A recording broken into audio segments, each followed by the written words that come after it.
Hello दोस्तों, student classes के इस नए वीडियो में आपका स्वागत है। तो प्रकाश का जो चैप्टर है क्लास 12 में कुल मिला के 13 नंबर का आता है। तो उसमें से जो पहला पार्ट है यहाँ पढ़ाया जा रहा है, पढ़ाने का प्रयास कर रहे हैं। आप इसको अच्छे से समझिएगा। तो इसमें आपको जो दिया गया है प्रकाश पहला नंबर है कि प्रकाश कहते किसे हैं। अगर देखा जाए प्रकाश किसे कहते हैं, पहला सवाल तो ये उत्पन्न होता है। प्रकाश का मतलब होता है कि ऐसा माध्यम जिसके द्वारा हम किसी वस्तु को स्पष्ट रूप से देख पाते हैं उसे प्रकाश कहते हैं। ठीक, तो यहाँ पे हम लिख देते हैं परिभाषा, तो आप नोट कर सकते हैं और आप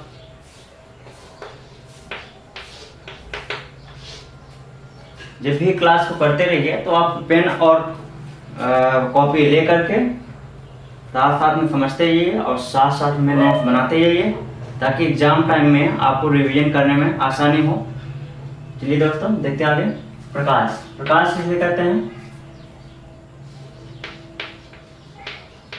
ऐसा माध्यम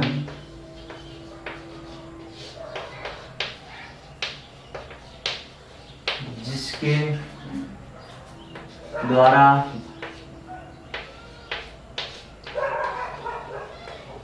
किसी वस्तु को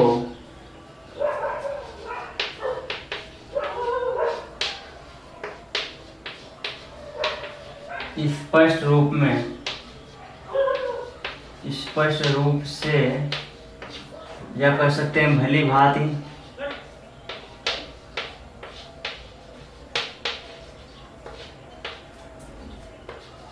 देख पाते हैं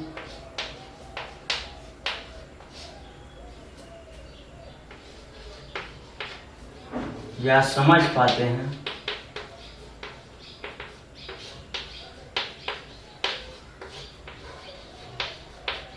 उसे प्रकाश कहते हैं।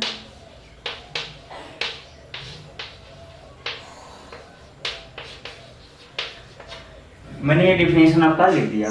तो डिफिनेशन आप देखिए, जैसे कभी आप फील करिए कि आप कोई व्यक्ति जैसे बंद कमरा हो, ठीक है, बंद कमरे में लाइट जल रहा हो और बाकी और जगह अंधेरा हो, यानी कि रात का समय हो, तो अंदर से जो व्यक्ति होता है, जो अंदर बैठा हुआ व्यक्ति होता है, जो अंधेरे में एक व्यक्ति खड़ा होता है, दो व्यक्ति होते हैं, एक उजाले में रहता है, एक अंधेरे में रहता है। तो उजाला वाला जो व्यक्ति होता है, ठीक, जो अंधेरे में व्यक्ति होता है उसको देख नहीं पाता है। क्यों? क्योंकि वहाँ प्रकाश नहीं पहुँच पाता है, ऐसा कोई माध्यम नहीं है। लेकिन जो अंधेरे में खड़ा हुआ व्यक्ति है, जो उजाले में खड़ा व्यक्ति को आराम से देख सकता है। क्यों? क्योंकि जो प्रकाश पड़ा उस वस्तु के ऊपर पड़ रहा है और वह वस्तु उसकी आंखों में, अंधेरे वाले व्यक्ति की आंखों में प्रतिबिंब बना रहा है। ठीक, इसलिए उसको क्या करते हैं, स्पष्ट रूप से वो उजाले वाले व्यक्ति को देख सकता है। तो आप ये प्रमाण के रूप में आप समझ सकते हो। ठीक, बाकी ये डिफिनेशन आप नोट कर लीजिए। तो प्रकाश को देखा गया कि इसको किस रूप में यूज किया गया, तो ऐसे प्रकाश को कई रूपों में देखा गया। ठीक है, तो आगे चैप्टर में लगभग 11-12 टॉपिक है इसके प्रकाश के। तो आगे चैप्टर में एक एक करके हम प्रकाश के बारे में पढ़ेंगे। पहला नंबर तो यहाँ पे देख ही लेते हैं कि इसमें जो माध्यम है, एक तरीका है प्रकाश का परावर्तन। ठीक, तो उसमें हम देख लेते हैं परावर्तन क्या होता है। प्रकाश के एक प्रकार से कह सकते हैं प्रकाश के गुण हैं। ठीक है, तो प्रकाश के गुण में हम पहला देख लेते हैं प्रकाश का परावर्तन। प्रकाश का परावर्तन, प्रकाश का परावर्तन क्या होता है? परावर्तन मतलब होता है किसी चीज से टकराकर वापस लौट जाना, परावर्तन कहलाता है। वापस लौटना ही क्या कहलाता है? परावर्तन कहलाता है। तो दोस्तों ध्यान समझिए। तो इसका डिफिनेशन अगर देखेंगे, डिफिनेशन होता है जब कोई प्रकाश की किरण किसी चिकने पृष्ठ पर या सतह पर पड़ता है तो वह टकराने के फलस्वरूप उसी माध्यम में वापस लौट जाता है, तो उसे प्रकाश का परावर्तन कहते हैं। जैसे आपको समझना है चित्र के माध्यम से, चित्र आपको यहाँ पे बना देते हैं, देख लीजिए इसको। जैसे मान लीजिए ये पृष्ठ है, सतह है, इसको अगर नीचे से पेंट कर दिया जाए, एक प्रकार समझ सकते हैं जैसे दर्पण है, समतल दर्पण है और दर्पण के नीचे क्या कर दिया जाए? पेंट कर दिया जाए। आपका दर्पण है, ऐसे नीचे क्या कर दिया? कालिक कर दिया जाए, पेंट कर दिया जाए। तो पेंट करने के बाद ये चिकना तल आपको मिलेगा ऊपर की तरफ। जब ऊपर की तरफ मिलेगा तो ये अब क्या हो जाएगा? पृष्ठ। इसको लिख लेते हैं, ये आपका पृष्ठ हो गया। उसके बाद फिर क्या होता है कि यहाँ पे एक अभिलंब खींच देते हैं, ऐसे ऐसे सीधा सीधा लंब डाल देते हैं, जिसे हम लोग कहते हैं अभिलंब। ध्यान समझिएगा, इस लंब को क्या कहेंगे? अभिलंब, अभिलंब कहा जाएगा। उसके बाद आगे देखिए, प्रकाश किरण मान लीजिए ऐसे आती है, ऐसे ये ऐसे आती है। जब ऐसे आती है तो इस किरण, इस आने वाली किरण को बोलते हैं आपतित किरण। क्या बोला जाता है? आपतित किरण, आपतित किरण बोला जाता है। जब ये किरण यहाँ से आके टकराती है, इस बिंदु पर टकराती है, टकराने के बाद क्या होगा? ये ऐसे वापस उसी माध्यम में वापस लौट जाएगा। माध्यम मतलब ये वायु है, ये पूरा माध्यम क्या है? वायु है। ये आपका क्या है? सतह रखा गया है, इस पे प्रकाश किरण ऐसे आ रहा है, टकरा करके आर पार नहीं हो करके क्या उसी माध्यम में वापस लौट जा रहा है। इसे बोलेंगे प्रकाश का परावर्तन। प्रकाश का परावर्तन, यानी कह सकते हो परावर्तित किरण, परावर्तित किरण। ये आपतित किरण हो गया, ये परावर्तित किरण हो गया, ये अब क्या हो गया? अभिलंब। उसके बाद देखेंगे कि जिस पहला नंबर प्रकाश का एक गुण होता है कि वह जिस एंगल से आता है और टकराने के बाद उसी एंगल से क्या करता है? उसी माध्यम में वापस लौट जाता है। तो इस कोण को हम बोलेंगे आई, इसे बोला जाता है आपतन कोण। क्या नाम दिया जाता है? आपतन कोण कहा जाता है। और ये रिफ्लेक्टिव होता है, ये इनिशियल, ये रिफ्लेक्टिव, इसलिए आर दर्शाते हैं। इसका नाम होता है परावर्तित कोण, परावर्तित कोण। ठीक, तो ये आपका हो गया, चित्र के माध्यम में समझ सकते हो। तो हम एक बार डिफिनेशन फिर से रिपीट कर दे रहे हैं, आप लोग नोट्स में आप लिख लीजिए, वीडियो को बैक करके सुन करके अच्छे से लिख लीजिए। ये होता है आपका, यदि डिफिनेशन क्या, प्रकाश का परावर्तन ने क्या बताया था? जब कोई प्रकाश की किरण किसी चिकने तल पर आपतित होती है तो टकराती है या टकराने के परिणाम स्वरूप उसी माध्यम में वापस लौट जाती है, तो उसे प्रकाश का परावर्तन कहते हैं। अब इसमें जो है स्नेल नामक वैज्ञानिक ने दो नियम दे दिए थे, दोनों नियम को हम यहाँ पे लिख लेते हैं, तो इसको यहाँ लिख देते हैं। नियम कौन कौन सा दिया था स्नेल नामक नोट में, आप लिख सकते हो। पहला नियम ये था कि देखिए ध्यान समझिए, पहला नियम क्या है? आपतित किरण, परावर्तित किरण तथा अभिलंब तीनों इस बिंदु पर है, इस बिंदु कहा जाता है आपतन बिंदु। आपतन बिंदु, तीनों आपतन बिंदु पर स्थित होता है। पहला नियम हो गया। के नियम किस पे पढ़ रहे हैं हम लोग? परावर्तन पर। किससे पढ़े हैं? परावर्तन। पहला नियम जो हमारा होता है कि कह रहे आपतित किरण, परावर्तित किरण तथा अभिलंब तीनों आपतन बिंदु पर स्थित होते हैं। देखो यहाँ पे बिंदु स्थित है ना, ये भी यहाँ पे आ रहा है, ये भी इधर से होकर जा रहा है और ये भी। तो पहला नियम यही है, चित्र से क्लियर है कि आपतित किरण,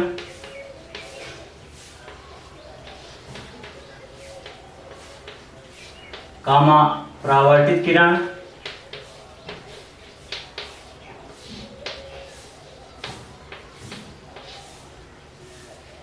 तथा अभिलंब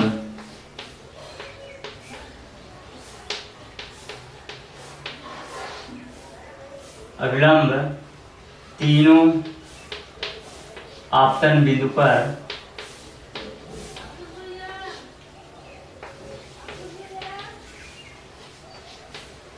स्थित होता है।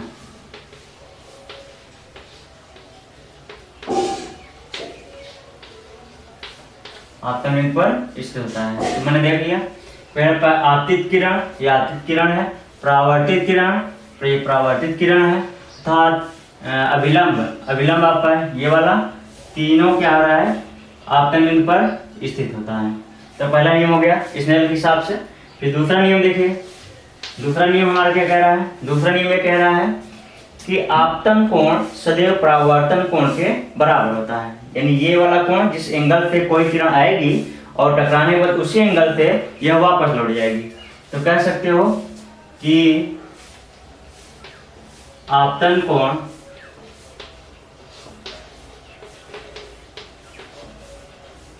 सदैव परावर्तन कोण के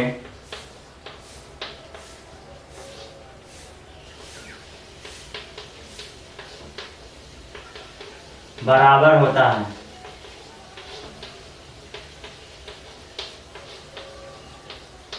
अर्थात कह सकते हो कि कोण I इक्वल टू कोण R, कोण I इक्वल टू कोण R, ऐसा हम लोग दिखा सकते हैं इसको। तो आपने देख लिया प्रकाश क्या होता है, प्रकाश में परावर्तन, प्रकाश का परावर्तन आपने देख लिया। दूसरा आप देख लिया कि तीसरा पॉइंट आपने देख लिया स्नेल का नियम, प्रकाश पे जो है परावर्तन पर स्नेल का नियम क्या होता है। चलिए तो अब देखते हैं प्रकाश जो होता है ये किन किन माध्यमों में परावर्तित होता है। तो प्रकाश जो है 3 माध्यमों से परावर्तित हो सकता है, यानी 3 प्रकार के पृष्ठ से परावर्तित हो सकता है। चलिए तो पहला नंबर तो आपको यही है, ये प्रकाश यही देखा जा सकता है कि प्रकाश का जो पहला नियम है, पहला परावर्तन है, तो पहला ये है समतल। क्या होता है? समतल। तो ये समतल पृष्ठ पर अब क्या हो रहा है, ऐसे नीचे पॉलिश कर लेंगे वीडियो पीछे देख करके। तो पहला आपका यही होता है कि समतल पर परावर्तन। तो पहला पृष्ठ कैसा होना चाहिए? समतल होगा, तब भी परावर्तन होगा। दूसरा आप देख सकते हो दूसरे तल कहाँ परावर्तित हो सकता है। अगर ये तल क्या होना चाहिए? अवतल है, अगर इसे काली कर दिया है ऐसे, अगर ये अवतल पृष्ठ है तो उसमें क्या हो रहा है, उसमें भी परावर्तित होता है। ऐसे किरण आएगी, ऐसे टकराएगी और ऐसे वापस लौट जाएगी। ठीक, बात सारी कहानी वही है। ये आपका आपतित किरण होगा, ये आपका विलंब होगा, ये क्या होगा आपका परावर्तित किरण। यानी कह सकते हो आपतित किरण। ये आपको क्या है, ये आपका हो जाएगा अभिलंब, और ये आपको क्या हो जाएगा, ये परावर्तित किरण।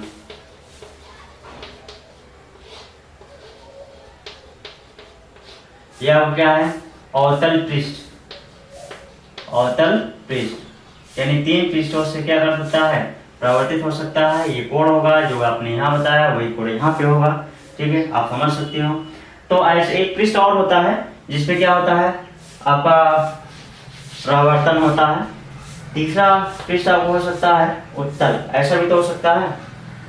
ऐसा पृष्ठ, वैसा पृष्ठ होगा तो इसको अंदर से काली कर दिया जाएगा, ऐसे अंदर से काली कर दिया गया। उसके बाद यहाँ पे अविलंब खींच दिया गया, ये पृष्ठ आपका चिकना हो गया ऊपरी का। ठीक, ये आपका अविलंब खींच दिया गया। फिर प्रकाश किरण ऐसे आएगी, ऐसे टकराएगी, टकराने के बाद क्या होगा, ऐसे ये वापस लौट जाएगी। तो इसे आपको कौन सा होगा, ये होगा आपका आपतित किरण। आपतित किरण। और यहाँ पे क्या होगा, परावर्तित किरण।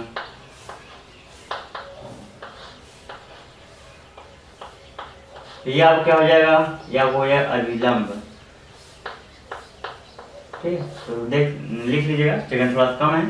चलिए, तो आपने देखा कि प्रकाश का परावर्तन 3 टाइप से हो सकता है। पहला नंबर पृष्ठ कैसा होना चाहिए, अगर समतल होगा तो इस तरह से आपका परावर्तित होगा। दूसरा आपको क्या होता है, अगर पृष्ठ अवतल होगा तो इस तरह से परावर्तित होगा। अगर तीसरा आपने देखा, तीसरा माध्यम क्या होगा, अगर पृष्ठ उत्तल होगा तो भी परावर्तित होगा। तो आपने तीनों माध्यम को देख लिया। चलिए, तो इसको आप नोट बना सकते हो। तो फिर आगे हम स्टार्ट करते हैं। चलिए, तो आगे हम स्टार्ट करते हैं गोली पृष्ठ में प्रकाश का परावर्तन। गोली पृष्ठ में प्रकाश का परावर्तन। तो गोली पृष्ठ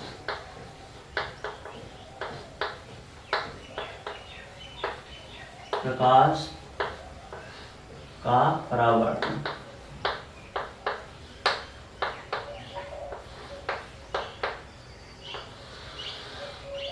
गोली पृष्ठ में प्रकाश का परावर्तन देखेंगे तो इसमें आपको पहले स्टार्ट करने से पहले कुछ परिभाषाएं हैं, उस परिभाषाओं को हम देख लेते हैं, ताकि जो छोटी छोटी परिभाषाएं हैं आपको आगे चल के आपको सवाल हल करते समय या फिर डेरिवेशन को सॉल्व करते समय आपको अच्छे से समझ में आ जाए, इसमें कोई दिक्कत नहीं। पहले इसको क्लियर कर लेते हैं।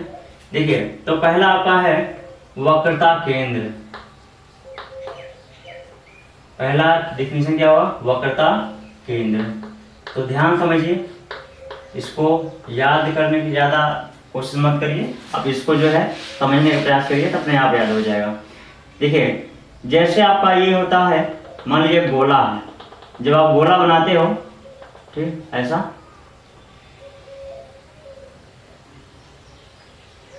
गोला सही बन नहीं पाया है, आप अच्छे से प्रकाश सहायता से बना सकते हो।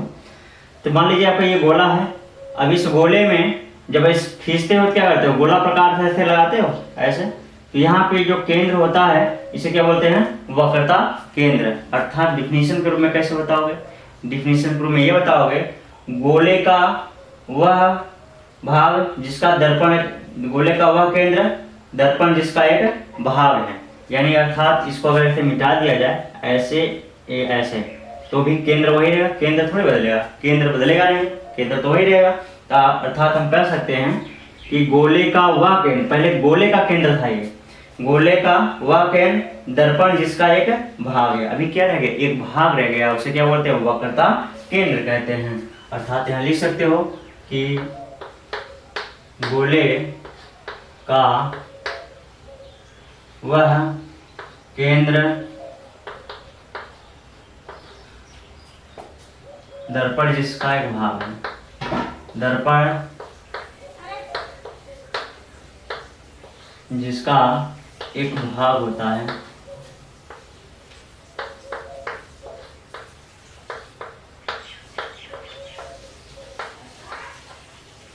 उसे वक्रता केंद्र कहते हैं।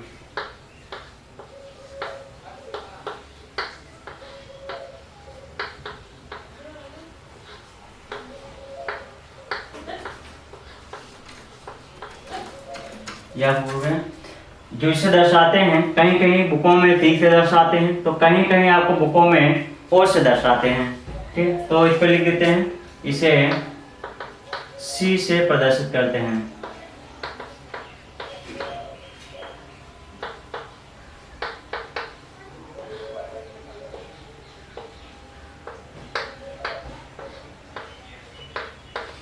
ठीक, चलिए इसको आप नोट कर लीजिए। लिखा हुआ है गोले का वह केंद्र दर्पण जिसका एक भाग होता है उसे वक्रता केंद्र कहते हैं, इसे स्मॉल सी से प्रदर्शित करते हैं। आपको मैंने दिखा दिया, इसको अच्छे से तैयार कर लीजिए, समझ लीजिए बार बार, तो आपको समझ में आ जाएगा। पॉइंट टू पॉइंट ध्यान से समझते जाइए, तो आपको ये अच्छे से डिफिनीशन याद हो जाएगा। ठीक, अगर इधर उधर आप अगर देखेंगे तो आपको समझ में नहीं आएगा फिर। चलिए, तो हमने छोटी से छोटी चीज़ों को समझाने का एकदम बिल्कुल प्रयास किया है। यदि आप थोड़ा भी दिमाग लगाएंगे तो आपको अच्छे समझ में आ जाएगा। चलिए देखिए, फिर हम आपको बता रहे हैं कि आपको ये कुछ भाग देख रहा है।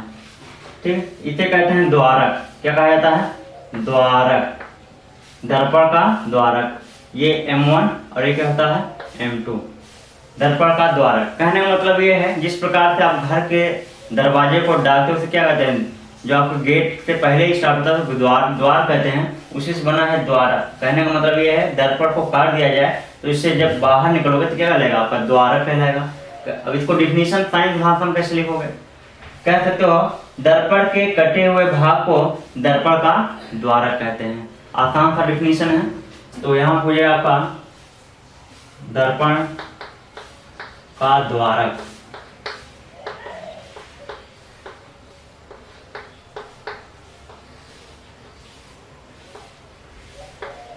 डिफिनेशन लिखो, दर्पण के कटे हुए भाग को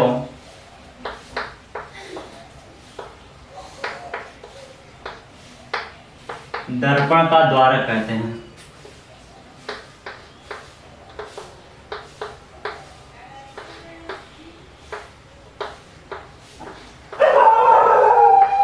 दर्पण का द्वारक कहते हैं। इसे M1 M2 से प्रदर्शित करते हैं, M1 तथा M2। कैपिटल एम बना लो, M1 कैपिटल M2 से प्रदर्शित करते हैं।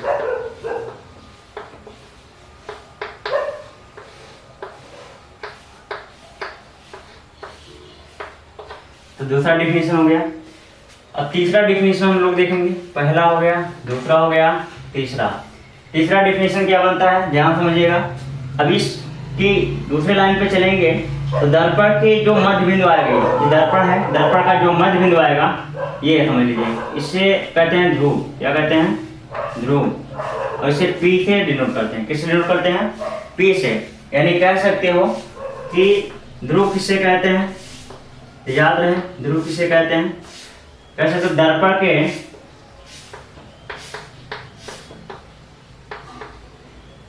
के द्वारक, दर्पण के द्वारक के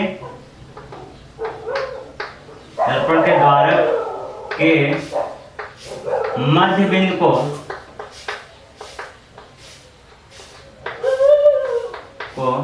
दर्पण का द्वारक कहते हैं।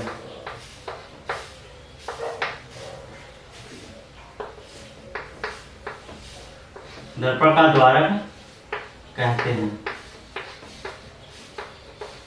इसे डिनोट करेंगे P से, पोल कहते हैं। इसे P से प्रदर्शित करते हैं।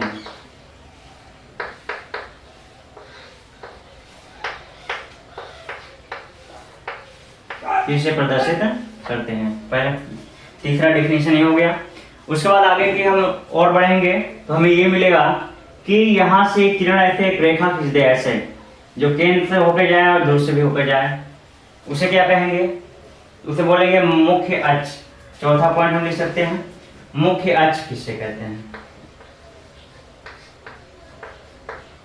चौथे पॉइंट में है आपका मुख्य अक्ष कहते किसे हैं।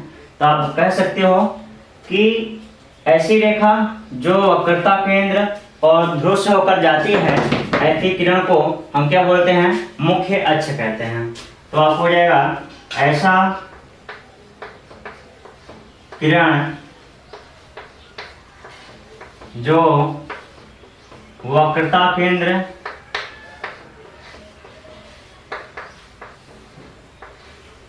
तथा वक्रता केंद्र तथा ध्रुव, यहां हो जाएगा आपका ध्रुव से होकर जाती है,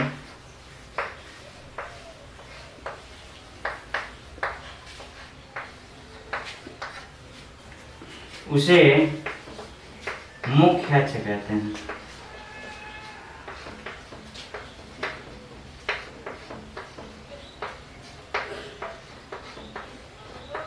उसे मुख्य अक्ष कहते हैं। तो आप ये देख ही रहे हैं कि वक्रता केंद्र ध्रुव से होकर जाने वाली रेखा को मुख्य अक्ष कहते हैं। ठीक, चलिए आगे देखते हैं। अगर इसमें कोई नीचे आ नहीं पाएगा तो इसको हम डिलीट कर दें, डिलीट कर मिटा दें। तो मिटाने से तब तक आप स्क्रीनशॉट ले लीजिए। चलिए तो आगे हम मिटा देते हैं ताकि हम अगला डिफिनीशन लिख सकें। चलिए देखिए,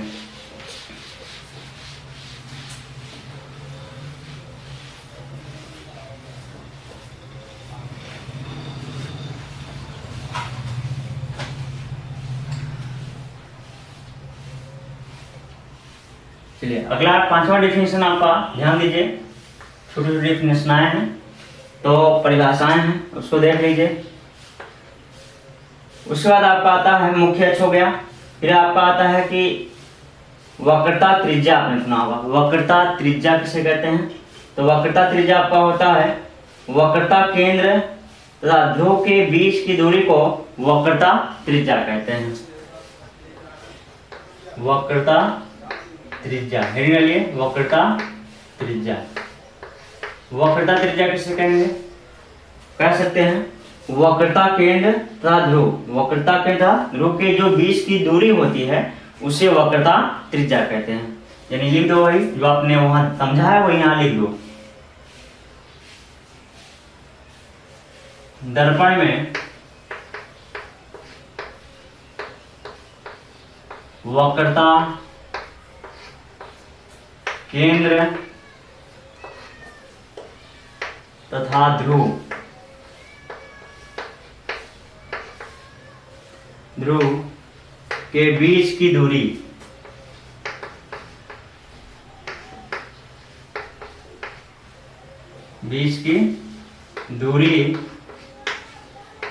को वक्रता त्रिज्या कहते हैं।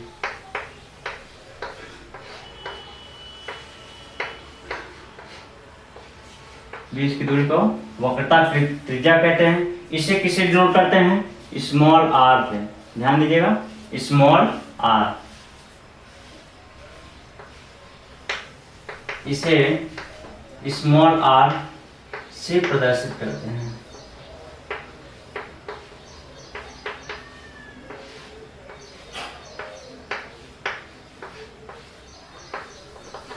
प्रदर्शित करते हैं।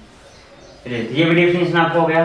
फिर एक आपका आता है मुख्य फोकस। आपने सुना होगा मुख्य फोकस किसे कहते हैं? तो आप कह सकते हो कि मुख्य अक्ष के समांतर चलने वाली प्रकाश की किरण, मुख्य अक्ष के समांतर चलने वाली प्रकाश की किरण दर्पण में टकराने के फलस्वरूप मुख्य अक्ष के जिस बिंदु से होकर जाती है अथवा जाती हुई प्रतीत होती है उसे क्या कहते हैं? मुख्य फोकस कहते हैं। अर्थात यहाँ पे आप डेफिनेशन वही लिख लो जो आपने समझा चित्र में, वही यहाँ लिख लो। मुख्य फोकस किसे कहते हैं? यानी मुख्य फोकस हेडिंग कर लेंगे और इसमें लिखते हैं मुख्य अक्ष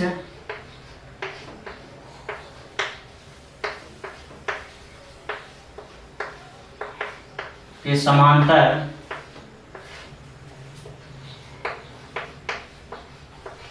चलने वाली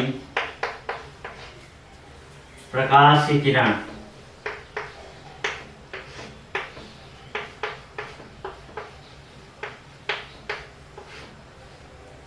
दर्पण में टकराने के फलस्वरूप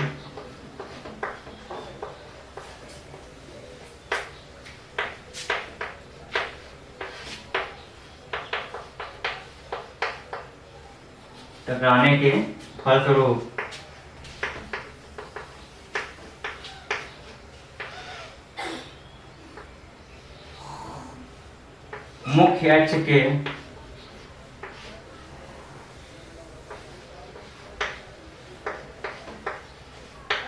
जिस बिंदु से होकर जाती है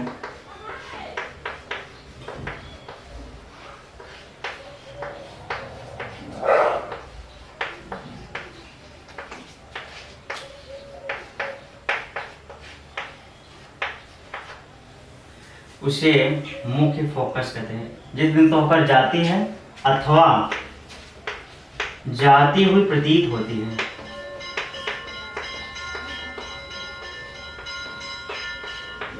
जाती हुई प्रतीत होती है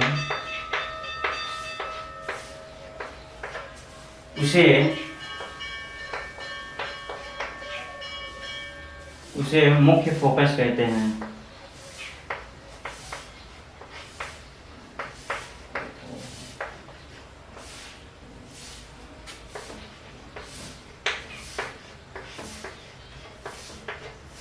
इसे स्मॉल एफ से प्रदर्शित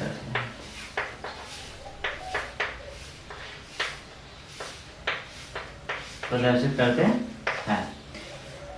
तो आपने इस डिफिनीशन को, जो छोटे छोटे डिफिनीशन हैं, ये छोटे छोटे डिफिनीशन को स्किप नहीं करना है।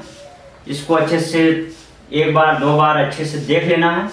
इससे क्या हुआ कि आपके जो आगे के जो बड़े बड़े डिफिनीशन या बड़े बड़े डेरिवेशन आएंगे उसको आप में ये बहुत ज़्यादा मदद करेगा। जो बच्चे इस डिफिनीशन को छोड़ देते हैं वही आगे चल के डेरिवेशन को समझ नहीं पाते हैं और सवाल अच्छे से कर नहीं पाते हैं। इस कारण से आपको ध्यान देना होगा कि जो छोटी छोटी चीज़ें हों उसको भी पकड़ के चलना पड़ेगा। तो ऐसे ही छोटी छोटी चीज़ों को, छोटे से छोटे चीज़ों को लेकर के बड़े की ओर जाने के लिए हमारे चैनल को सब्सक्राइब कर लीजिए, जिससे आपको बहुत ढेर सारी छोटी छोटी जो चीज़ें होती हैं उसको अच्छे से आप समझ सको और पढ़ सको। और इसके बाद जो आपका डेरिवेशन होगा, डेरिवेशन को एक एक सवाल आपको सॉल्व कराया जाएगा। आप कई वीडियो जो पीछे प्रकाश के हैं उसको भी देख सकते हो। मैंने उसमें बता ही दिया है। पहले आपको डिफिनीशन पढ़ा दिया है, डिफिनीशन को समझाने के बाद आपको फिर न्यूमेरिकल मैंने सॉल्व करा दिया है, तो आप अच्छे से उसको देख लीजिए। उसके बाद फिर यहाँ से स्टार्ट करिए, फिर आपको अच्छे से मेहनत करिए, बैठ के आराम से पढ़िए एकांत में, तो आपको फिजिक्स बहुत नॉर्मल लगेगा, आपको फिजिक्स से भागने की ज़रूरत नहीं है। चलिए दोस्तों, तो आज की वीडियो हम यहीं पे समाप्त करते हैं, और आपको अगर अच्छा लगे वीडियो तो सब्सक्राइब करिए और अपने दोस्तों को भी शेयर करिए। सभी लोग जो है पढ़ें, सब एक साथ पढ़ें, सबका विकास एक साथ हो। जय हिंद दोस्तों।